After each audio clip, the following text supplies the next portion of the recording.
Hi, my name is Dr. Hannah Hamlin, and I am a physician and a person with type 1 diabetes.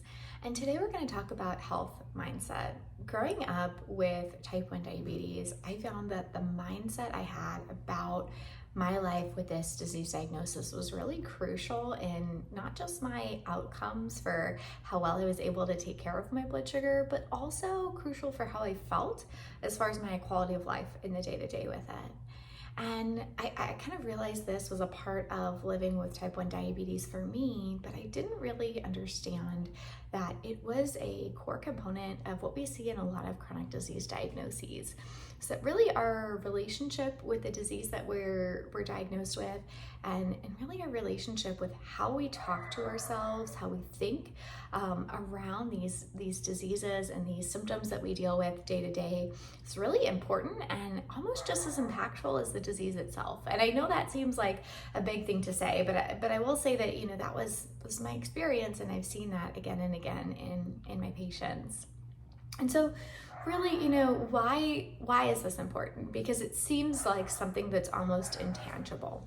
When we look at our blood glucose levels on our glucose monitor or our blood glucose kind of tester, we can see this numeric feedback of what we kind of determine to be how well we're doing. Is our blood sugar in range or out of range? Is it moving in the right direction or the wrong direction? We're able to kind of make these determinants and see outcomes. We use words like controlled person with diabetes, uncontrolled person with diabetes, and we're really able to kind of use this numeric scale to determine where we are and how well we're doing, and also look at our long-term risk for potential long-term side effects. And so we've got this kind of very solidified data, and of course it's not applicable to everyone. We know that there are we look at the average of the groups that come out of this data and we can make assumptions about what could happen, but we're not always able to really tell what that means for each individual. And so when we layer this health mindset piece on top of those physical outcomes that are measurable, it becomes what feels like a gray area of medicine. It becomes something that's harder to really grasp or measure with numbers. And so I find that as kind of in the medical system and clinic appointments, in hospital discussions, it's something that's not always talked about as often. And I think as scientists and clinicians, measuring things is a really important way for us to tell if what we're doing is providing progress in the right direction. But this health mindset piece is unanimous, not for just all patients, but I think all clinicians, understanding that that's a component of what really makes a happy, healthy life. And so I'm here to kind of shed light to that and talk about just my personal experience with how a healthy mindset changed my ability to get better physical outcomes. And I know that's kind of an interesting thing, is this idea of, is it just kind of positive reinforcement and motivation that allowed you to do, the tangible habit changes that you would need to get better outcomes with your blood sugar, or is it something else? And I think that's an honest question, and one that probably has both sides of the equation, have kind of these pros and cons. But essentially, what we see is that health mindset is just so important. If we are coming from a place, and I was for years and years, of a victim mindset with our diagnosis, it's really hard to ever feel healthy or ever feel not sorry enough for ourselves where we get to a place where we find happiness. And I think that this victim mindset is something that we see outside of health disease diagnoses too. We can see it in things like relationships and just different opportunities. But really, victim mindset with our health is so crucial. And what does that mean? Because that's kind of a strong word. But essentially for me, what I found that to mean is that when I was diagnosed with diabetes, when I was coming around to learning what that really meant, and then finally years and years later, understanding what a healthy, happy life could look like with type 1 diabetes, I understood that if I felt sorry for myself for having this diagnosis, that it was really hard to feel good in my body, even when my blood sugars were perfect. And on my journey of studying medicine and studying lifestyle, I found that there were so many tools that I could apply to get like these perfect blood glucose levels. And I was really, doing a lot to get them. I was at this place where they were really, well balanced, but I felt terrible. And that was because of the way that I was talking to myself, because I had a lot of shame and guilt. And I had a lot of victim mindset. I had a lot of like, why me? Why would this happen to me? What did I do wrong? Like, why did I get the short end of the stick in life with the health cards?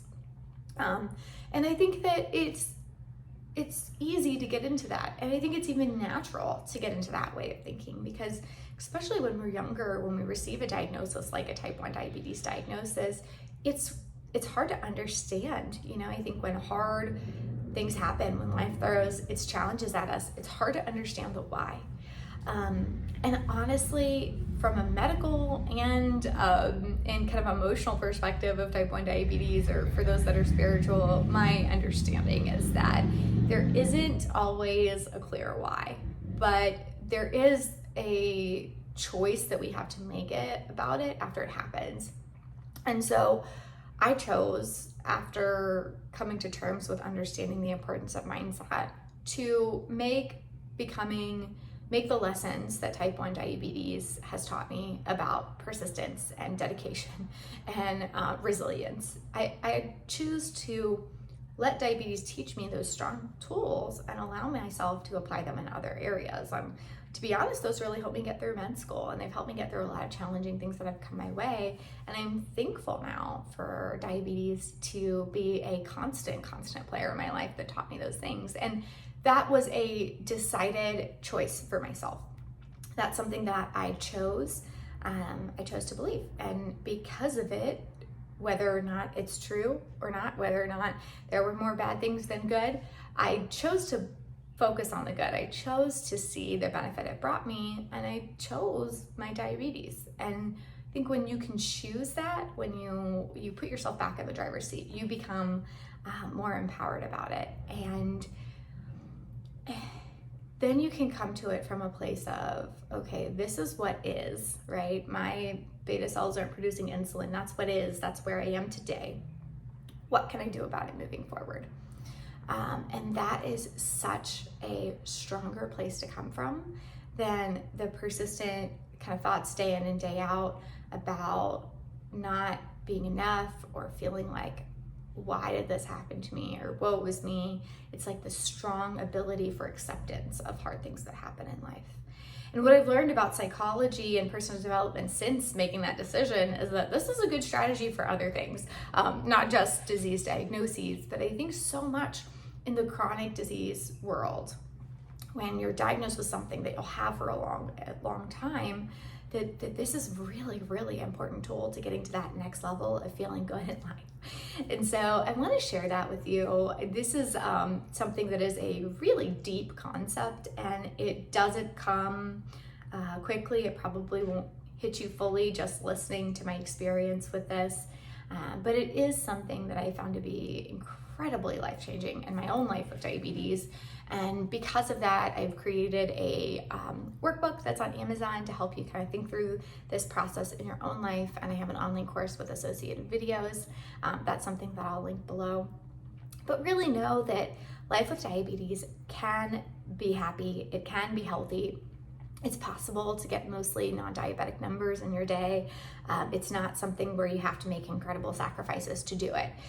It is possible, but for me, it wasn't possible until I got my mindset in an empowered place. And I want to share that with you, even though it is the vulnerable thing. It's also the most honest and truthful part of my journey with diabetes. And I think that I wish someone had helped me get onto this idea sooner, and that's why I am sharing it here today. So if you're interested, again, I'll put the links below here. I've also got a website and more educational videos coming out. So please, if you're curious about learning more, or you'd like to support me, subscribing and liking my videos right now makes a big difference, as I'm just getting started and kind of getting the ball rolling with consistency. So thank you so much for watching, and I wish you the best.